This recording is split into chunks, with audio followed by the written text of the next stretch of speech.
কৌশানী মুখোপাধ্যায়ের film career বর্তমানে তুঙ্গে। বহুরূপী থেকে কিলবিল সোসাইটি নানা ছবিতে ভিন্ন চরিত্রে অভিনয়ের জেরেই বাজিমাত করেছেন কৌশানী। তবে কৌশানী শুরুটা হয়েছিল রাজ চক্রবর্তীর প্রলয় সিরিজের হাত ধরে। তারপর শিবপ্রসাদ মুখোপাধ্যায় ও সৃজিত মুখোপাধ্যায়ের সাথে কাজ করে ম্যাজিক দেখিয়েছেন আদ্যপ্রান্ত কমার্শিয়াল ছবির হিরোইন কৌশানী। ক্যারিয়ারের গ্রাফ তার এখন বেশ উঁচুতে। 17 মে কৌশানীর জন্মদিন, তার জন্য স্বাভাবিকভাবেই বিপুল আয়োজন। কৌশানীর স্পেশাল দিনটি কেমন কাটে? কৌশানী বলেন, তার জন্মদিন দুর্গাপুজোর মতোই 1 মাস ধরে উদযাপন চলতে থাকে। মাকে হারানোর পর অবশ্য জন্মদিন উদযাপনের ধরন অনেকটা পাল্টে গেছে। এখন মায়ের অবর্তমানে হবু শাশুড়ি পিয়া সেনগুপ্ত এবং অভিনেত্রীর মাসির ওপর যাবতীয় দায়িত্ব থাকে। তারাই আগলে রাখেন কৌশানীকে।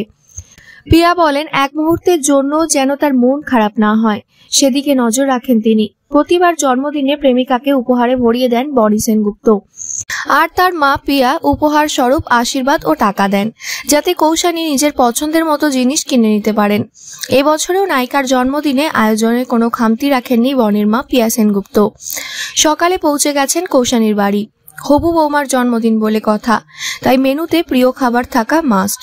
মেনুতে ছিল পোলাও, চিংড়ি মাছ, পাঁঠার মাংস, পায়েস সহ আরো নানা রকমের খাবার। এদিন ডায়েট ভুলে কবজি ডুবিয়ে খান অভিনেত্রী কৌশানী মুখোপাধ্যায়। সেসব তিনি আগেই বলেছিলেন।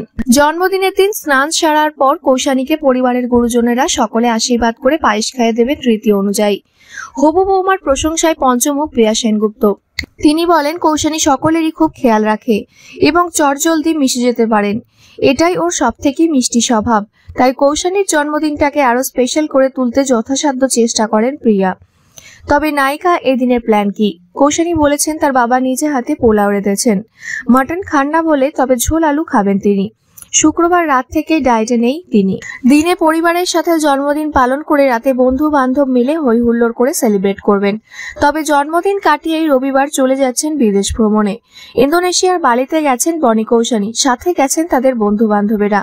জন্মদিনে সারপ্রাইজ হিসেবে বনির সাথে ডেটে গেছেন কৌশানী বিদেশের মাটি বালিতেই।